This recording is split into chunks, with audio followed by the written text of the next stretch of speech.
Hi, I'm Olivia Ryder, and today I'm going to talk about what's important to make a good presentation. So first, you're going to need an appropriate structure, and you want to have appropriate language. So you need to know who you're talking to, like the demographics of what age they are, what education background they are, what their occupation is, gender, religion, ethnicity, all that.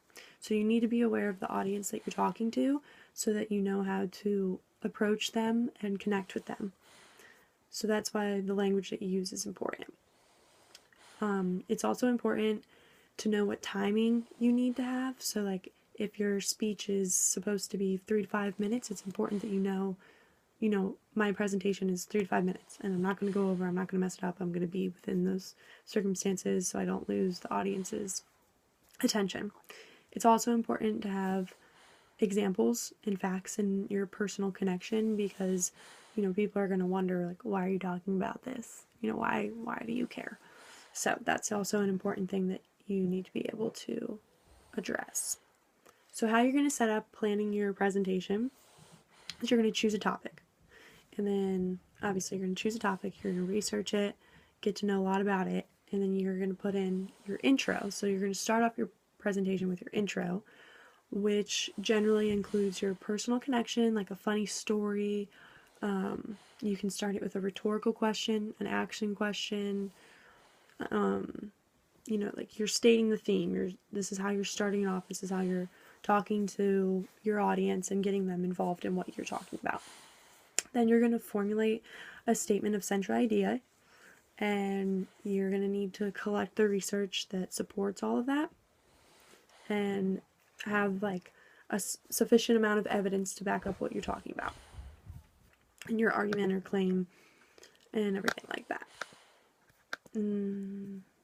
So then you're going to organize your body and you're going to set it up. It's kind of like, think about it like kind of like an essay. Like you have 3 to 5 subtopics, and make sure the transitions are really clear and that you aren't like losing the audience's attention.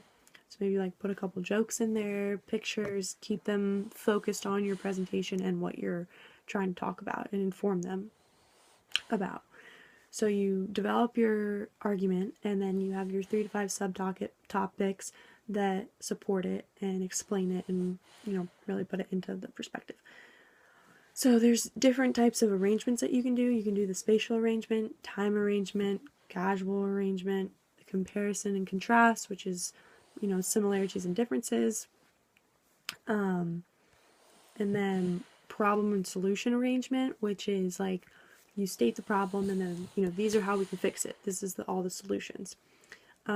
It's important to involve charts, any visual aid, real objects that you can like pass around to the group, pamphlets, anything to like really show the audience and keep them connected in like what you're trying to portray and talk about.